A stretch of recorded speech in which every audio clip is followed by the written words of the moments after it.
In today's video, I'm going to walk you through how to make a Synty style low poly character inside of Blender. Let's hop straight in. So essentially, the first thing I always do is start out with a cube, and at some point I will go and mirror it. I haven't done it yet. Yeah, basically I mirror it because obviously we want to go from side to side. I use the add-on auto mirror, which is pretty cool. Basically, you just like takes it from like the center of your screen and will like obviously do a mirror for you. But yeah, basically from this, I basically will start adding edge loops, so down the center, and start rounding it out. So you say this is basically just a cube with a edge in the middle. Here is another one. On my second monitor, while I was doing this, I had a reference board with a bunch of different characters that was pretty useful. And yeah, I'm basically just trying to get it because they had like a slightly higher resolution. So it wasn't just like one edge on the side. It wasn't just subdivided like that. You see it has extra ones. So basically I just took that middle edge and beveled it just to get slightly more resolution. And then I'm just rounding it out a little bit. Basically just doing my best to get what they have on the reference images. Okay, you see there, I basically just added a second edge for the like chest line, just to mark it in. And yeah, I took this inset, and then you can click B for boundary. So along the middle of the middle of the model, it doesn't like inset inwards. But yeah, this is basically just for the neck of the character. I'll basically start shaping it up a little bit, and at some point I'll extrude it up, not right now. But yeah, so you see, pretty simple start, just a couple of edge loops to take it from a cube to something round that we can actually use and start. But easy, so pretty simple start. Basically, you get here first. I think at some point I'll kind of like merge these two edges together, but yeah. So you see here, I think in a lot of the reference images, it kind of seemed like they had like a bit of a bigger kind of stomach. So you can see it's going around like that. But yeah, so just add some more edge loops. And I think I was just starting with like, almost with all these shirts and all of that kind of stuff, it'd almost be like tucked in. So that's kind of what I was going for over here, just by adding these little edge loops, just scaling it up. Yeah.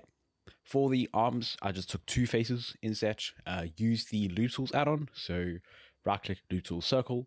I think at some point I might put on screencast keys. I'm not sure. Might have forgotten.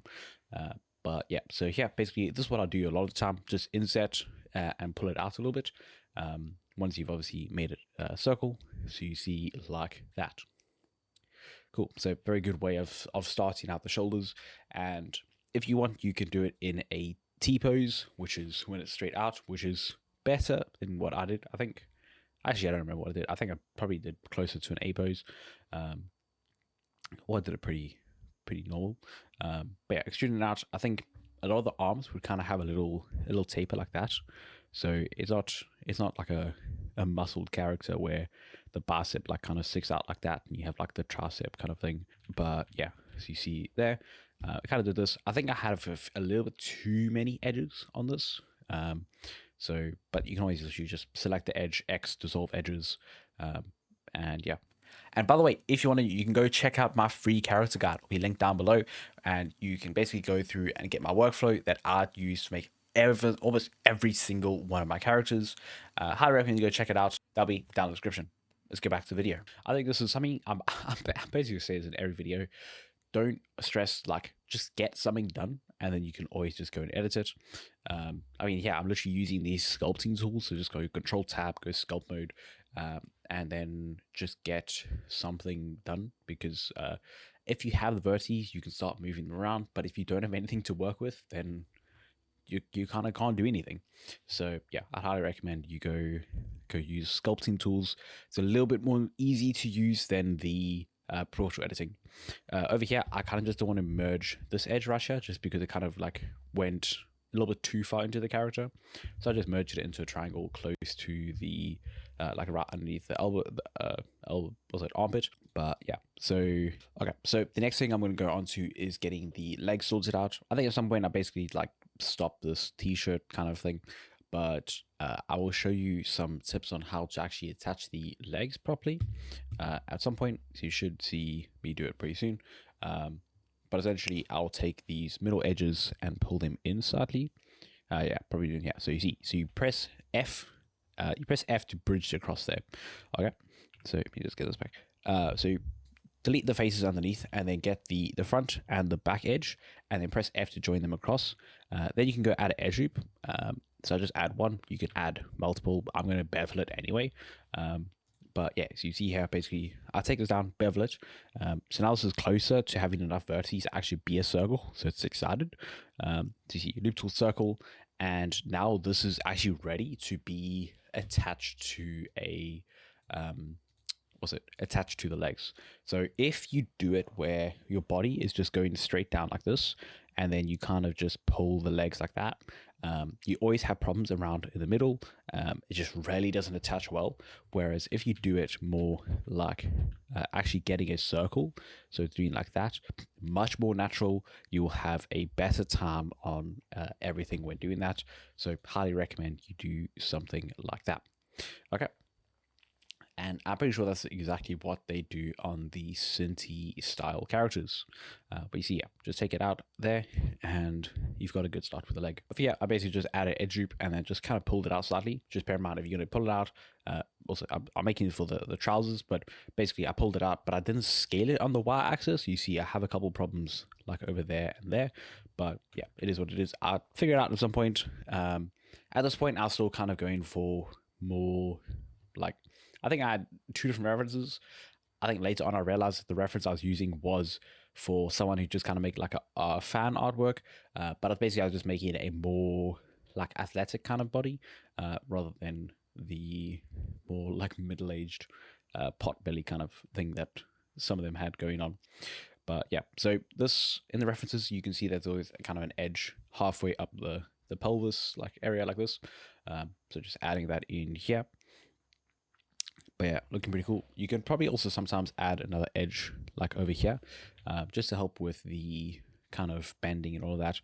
I'll have to check the actual Synty references, but yeah, so you see quickly just fixing up here to make it a actual consistent line around. Because the thing is, most of the characters are all going to have trousers of some sort, so that's kind of just why I had them in here. Cool, so extrude down, and then I added an edge up in the middle, and then started using the knife tool to get the shape that they have on the knees. Quite an interesting look that they have on their knees. But yeah, you'd have to kind of just check the actual references. Let me pull up the mood board. Okay, so you see over here, if we check this, you'll see here, actually that's a bad look. Over here, like they basically have one edge loop going around, and then they have, so obviously there, but then I have like edge loop going there. I'm not sure if I even captured it correctly, but you see, I think it might be an edge there and then goes there. So that needs to be indented, and then we'll kind of just like merge back into the leg like that. So I might have got it slightly wrong, but it's a similar vein to what they were going for. But you see over here, basically what they were trying to go for. Yeah. Also, sometimes like with the back of the leg, you can either go for an indent, you can also go for an outdent, kind of depending on kind of how, if your leg's like there, sometimes you can do like a that and then do there, or you can just do like a little indent like that, because obviously the leg's going to go up sometimes. But yeah, cool. Literally just extruding out for the calf. Just a very subtle amount of scaling is from the front. Make it more obvious from the side view. The front never really went that wide in all the references I found. So yeah, so you can see like that. And then I'll probably make it a little bit more dynamic. I find a lot of people make their characters way too straight from the side view. And I found that the human, when standing from the side view, is a lot more like dynamic in terms of the body and then like the legs and then the thing like that. So yeah, I'd recommend making it a bit more, I don't know, a lot more curves in terms of the side view. You don't stand upright like a straight stick kind of thing. But yeah, I'm just changing the proportions. So a good thing for proportions, if I just go back slightly. So you see here, if we look before I change the proportions, if we imagine a head on top of here, so maybe something like that kind of size. If we look at the proportion right here, this heart over here, if we take it and pull it down, the feet would land up something like there, and usually the pelvis is halfway through the body. Obviously you don't have to use the proportions set by it, but that is the general amount you should be doing. So yeah, I recommend Like that's why the legs are just too long. Very easy way of fixing it. Basically, literally just go. You can select a verti like over there. Should be clear up my thing. Just go grab a verti, put it over there, and then go Shift S and get your cursor to selected. So then I'll place your 3D cursor right there, and then change your pivot point to the 3D cursor. So if I go play on, you see here. So I have a 3D cursor roughly in the right position. So there, and then up here, you can click on that button, or just press the period key, like the little dot, on your keyboard, not on the number pad, on your main keyboard, and you can change your pivot point to the 3D cursor, and then just go select it. You can box select over the whole leg, and then just go scale Z. But yeah, and also a quick tip as well, if a limb is too thick or too thin, then you can use Alt and S to shrink and fatten, which is a really good tool for those scenarios. So yeah, I recommend you go use that. Yeah, literally, as I said that, just use the shrink and fatten just to make the legs a little bit thinner. And yeah, making it a little bit more dynamic, as you can see, just from side view, giving a little bit more of a curve, makes it look more interesting. So yeah, and again, also I use the grab brush in sculpt mode a lot more than I use proportional editing, because it's a lot easier to just quickly go grab stuff. So like just being able to, like with my brushes, like can just go like that. I can just push this way, change the amount of how much, like the strength of how much it does is really good. So it's all of that kind of stuff where I would recommend using the sculpt brush over the proportional editing. But yeah, up to you. Over here, basically just dissolving the edges just to get it back to a more simple thing.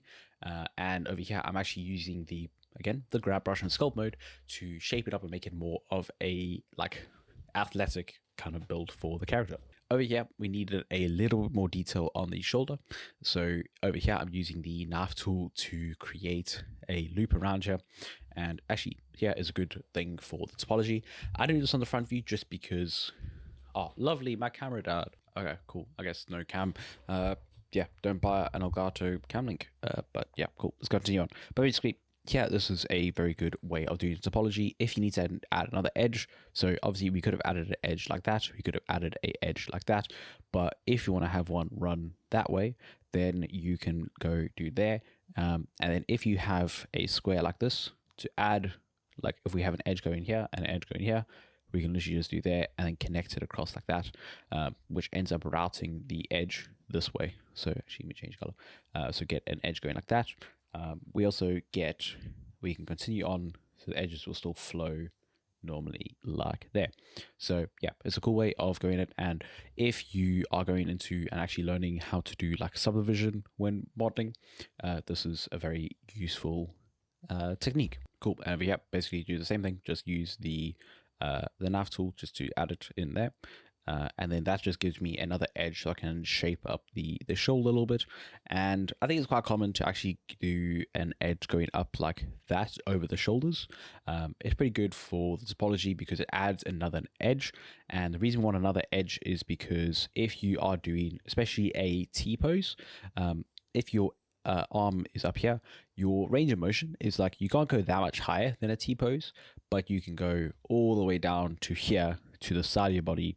And obviously if you're going like in front of the body, you could probably go even further. Like if you stick your arse to the side, you can't raise it that much higher without raising your shoulder. So like you can from your collarbone kind of area, so you can raise this bone, but you can't raise your actual arm that much higher than this. But you can bring it obviously down to the side of your body, or bring it even across your body. So you need more edges so that when you bring your arm down, you actually have enough edges to use that, like enough information to actually get the good shape. Yeah, just editing the arm slightly just to get a slightly better shape. The proportions also look a bit wrong. A quick tip over here, to make the arm longer, what I'm doing is I'm using the edge slide, and you can edge slide it to the left, but you can also edge slide it the opposite way, like beyond the mesh. And the way you do that is you drag it the opposite way. So basically I dragged it up the arm this way, and then you hold Alt, and then you can see all these lines pop up. And then when you do that, you can drag it beyond the mesh that you currently have. Obviously, as you see, if it's tapering, it's going to taper to a point, but that's just an easy way of kind of like pushing it out further on the normal kind of direction.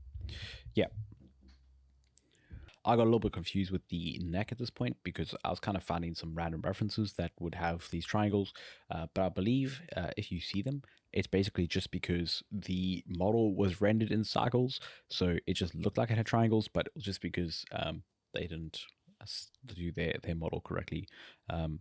If you didn't know, basically, if you have a face that has triangles when you render in cycles, the reason it does that is because all faces are made of triangles. So if the faces are known as what is non-planar, that's why some of the faces will get triangulated when rendering in cycles. Eevee doesn't do it, but that's just kind of like how the render engine sorts it out. But yeah, so imagine that every single face is triangulated, and it's just some of them are flat enough to look not triangulated when rendering. Over here, I'm just scaling it up on the x-axis from the pivot point, which is the 3D cursor, as I did before, just to make it slightly longer. I'll probably use the shrink and flatten again to change the thickness of it, but yeah. Okay, and at this point, I'm basically just trying to clean up a little bit of the topology over here. So you can see this is sometimes you kind of just have to brute force the topology. So you have a lot of triangles, and yeah, I'm just going through using the knife tool, using a vertex snap. I basically, you see, I'm just, so before, if I go back, before it was flowing into the chest there, but I wanted it to flow into the bottom of it. So I'm just going to start joining them across and then trying to clean up everything as it goes along. But yeah, let's see how I went about it. But you see that, so went across, and you can use just X to dissolve edges, works well. Snap vertices to each other. Let's see, what did I end up with? There, dissolve that edge probably. No, let's see what I did. Okay, interesting. I used a triangle there. But also, if you add an edge over here, then you can kind of shape up the chest however you want. Because I think I was finding that a little bit that the chest was kind of just like ending up just being too much of just a curve that kind of like meld into the shoulder.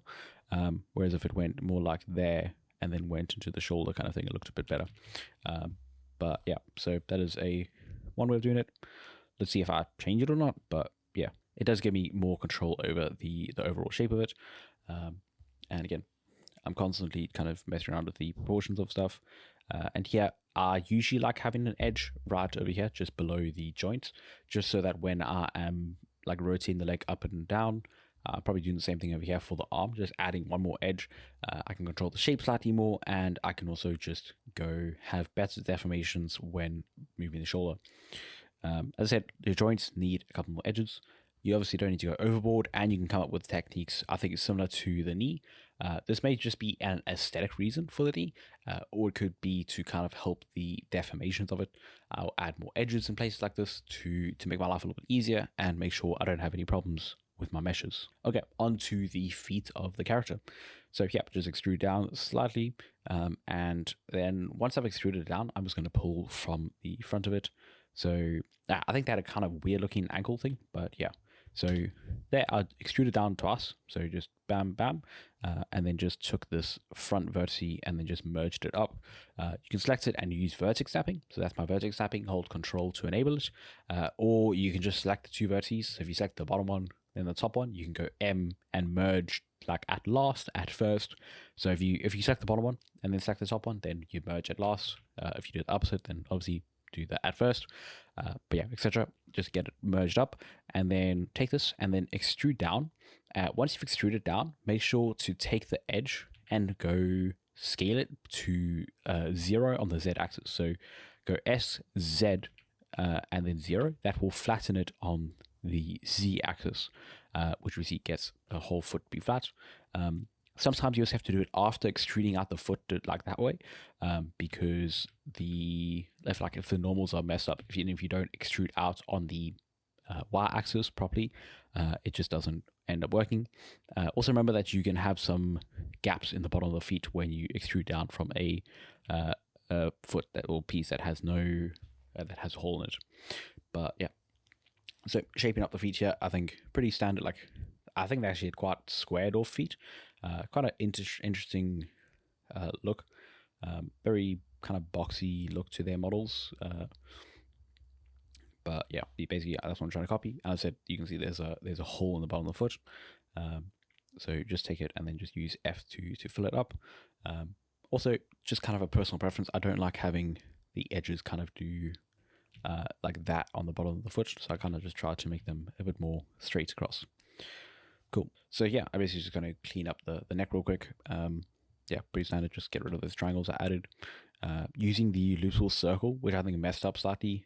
It's actually really annoying that it never kind of like lines up perfectly. And also I forgot to add another edge over here, so it didn't also line up with the actual bottom piece. But yeah, get the next side up, and then trying to copy their face was a little bit difficult, but yeah, I got through it eventually. So yeah, little edge, they kind of have a boundary kind of loop. If I pull up in the reference board, you can see yeah, that they always have a edge that goes around the entire like face like that, and you'll see it on basically all the characters. You see there, the little loop there, same thing. So the loop like there. So that's what I started out with. I think if you knew kind of how they modeled it, it'll be a lot easier, but this was kind of just I had to kind of start out and get the shape from getting their topology down. So yep, just added the little border, and then I'll start shaping it from the front view, and also tapering it a little bit at some point. So you see, because these are just flat, so just pull it out like that, just to give it a little bit of an angle. Just literally just take it, extrude inwards to go across, and then I'll just build a loop. So obviously we need, it's a head, so we need to go like around the whole outside loop of the head. We'll probably need one going across like through the center like that. We need one going there, just so we can start taking this like random faces in the front and actually taking it and turning it into a head shape. Also, I like keeping the head separate when I'm modeling, just because that means we can easily select it with L, because you can see the head now is way too big. So you can just select it with L for link select, and then start scaling it down. Yeah, very useful for getting the proportions of the head correct. You see, yeah, so basically I'm just setting up an edge. I'm just going to go bridge them across, and then there you can see that creates a quad. So bridge, triangle, add one edge loop over there, and then we can fill that and it creates a quad. Okay, I guess I didn't end up liking that, so I just turn them back into triangles.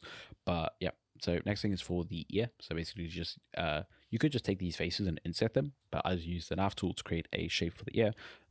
Give myself 6 vertices, so it should be like there and then there. Give me enough vertices to extrude out and create an ear shape. And at some point, I'll basically just start merging these two together for the jaw. Be careful, I think right here, the normal's actually off. So you see the shading is off. So over here, kind of has like a shadow over there. This one doesn't have a shadow. So you can see that the shading is actually slightly off. And this is one of the reasons I model with a matte cap, because if you have a matte cap on, it will show it like this. Whereas if you have the default like shaders for Blender, it doesn't work. So over here, go open this menu and turn on a matte cap. So when you're modeling, you can easily tell, or just turn on the face orientation in the settings of there. It's either in here or in that menu. I think it's this one. So in here, go change the face orientation on if you want to check the normals. But yeah, there you go, bridging their faces. All cool. Again, just changing proportions, placement, all of that good stuff for the head. So yeah, just add another edge, because obviously the jaw doesn't go all the way, like the ear has to end at some point. So usually the ear ends at the jaw level, so that's when the jaw will start, and then the neck will kind of have more of a shape like that. So this head goes probably a little bit too far back, like this should be ending more like that, but yeah, I'll probably mess around with it as I go along. Simple little triangle just to go get that jaw shape. Okay, cool. The recording must have bugged out. Lovely. But yeah, let me just get a zoom in. So for here, basically just, obviously we just need to continue up here. So you could just take the extrude backwards, or if you have the head already here, just go like bridge them across and then add your edge loops and then bridge across. For the ear, so I would have just taken the 6 vertices. So I showed you it was kind of that faces, extruded it out, and then just taken, so if I extrude it out this way, that's probably way too to think, so would have extruded out like that, and then just taken the right side of it, so this side, and then just changed it to be more like that for the ear shape. You can take these vertices and just merge them in, so I'll probably just use the vertex snapping, hold control and then snap it in. And then once you have that, you can basically just go select everything, M by distance. I recommend you do it at some certain point, just in case you have vertices sitting on top of each other. But yeah, and then I would have just kind of shaped it up. Make sure you check your front view, your side view, all of the different views to kind of see that it looks good from random views. You can't just model from one direction, or you're going to just end up with a model that doesn't look very nice. Cool. So a lot of people struggle with hands, but yeah. So starting out, I'll just take the wrist kind of shape, extrude it out, and as you can see, the arm will start out as a circle, and then the hand is more of a squared off piece. So that's what you can see I've done over here, and probably actually a little bit more like curved like that. Okay. So you see that's what I've done already here, and then I'll start adding more edge loops over here so I can give it out, because the hand is not just, the hand doesn't just do that from the wrist. It will do more of a kind of go out and then be more consistent kind of thing. And obviously you'll have the thumb at some point. Yeah, getting proportions of the hand is pretty difficult. And yeah, also I'm even like, your wrist is actually sometimes like your wrist is also more of a kind of oval shape like that. So just updating it there. Again, making sure to check from all different angles to see how everything's working. But yeah, so adding one more edge loop, and this is useful so I can make the thumb. So if I pull this out, then that gives me, this is like the start of the fingers. This is the thumb, so I can extrude out the thumb like this. And then the hand will be, usually I'll do a mitten hand where it's just kind of like there, or I can split off one. But I think they actually add one edge loop like that, and then actually split it off into a separate finger. So it's kind of like, this is the three fingers, the like middle ring and pointer, or middle ring and whatever, and pinky, and then this is the pointer finger. But yeah, so you see, basically just extrude it out, scale it, and then usually from the front view, I'll actually drop it down. So the hand from the front view is more like there, and then the thumb kind of hangs down like that kind of thing. If you get what I mean. They have an interesting kind of shape that they do with their thumb, so I was just copying what they do. Again, remember to have the references up on my mood board. I'm using PureRef. If you don't know about the software, PureRef.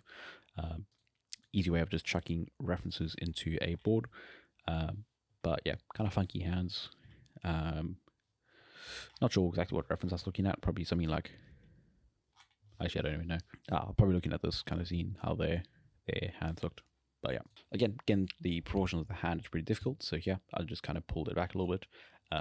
You can't really tell until you have the fingers in, so don't worry about it too much in the beginning. And also for proportions of like where I put the edges throughout the fingers, the first joint is kind of close to half the hand. It's a little bit less than that. But general rule of thumb is for the hand, it'll be kind of a whatever, like. There, obviously halfway through is, hold on, actually, okay, awful drawing, but whatever. So like here, this will be the hand bit, this will be the finger bit. The first knuckle is kind of like almost halfway through, and then the second knuckle is another half kind of thing. So it's in the realm of it. It's like half and then half again kind of thing. So this would be first, second, and third kind of thing. Yeah, so kind of that's proportions, and you can see when we do this, it's way too long. Proportions are all completely messed up. So I'm just going to start pulling it in and adjusting the proportions of everything. Sometimes you need to make it wider, or get more of a better shape around the sides of the hand. But yeah, so I'm selecting with the C select, like circle. So just hold left click to select bits, select the end of it and make it shorter. Yeah, also just make sure to always have your little kind of curve over, because fingers have different lengths. And also sometimes you can accidentally have the hands be way too thick. So I will go grab the whole bottom of the hand and make it a bit shorter. Yeah, this is what the Synty kind of characters do. I'm making it pretty close to the center because it kind of is supposed to be split off into like a section like this. And then one of them's the pointer. So see, just pulling it over, I'm using edge slide. And then I'll select the pieces up here. I was actually supposed to just select from here. So just select these ones. Because you see when I ripped it, now it's ripping these ones, and then we'll have the triangle there. So I'm going to have to merge these back together. But yeah, so you should just select these top ones over here, and then V to rip is the default hotkey. So yeah, just making it a bit more square. And then grabbing these. I'll fill them up at some point, but there. So I'm going to take these and merge them together. So just select M at center, select at M at center, grab that edge, and then just press F twice to fill it in. Cool, there you go. So go to the side view, like make sure, like from, if you're looking at it from that way, that it has like a good curve like that. Here I'm making it a bit short, like thinner, because I thought the hands were just a bit too thick. And yeah, all right, and there we go. That has been a draw on how to make a Synty style character. So slightly different setup, just because this was my phase of learning it. So I went over the recording and annotated what you should know. Let me know if you have any questions down below, if you didn't understand anything. And if you want, you can probably download this character. I'll leave a link down below. It'll be on Gumroad. You can tip if you want to.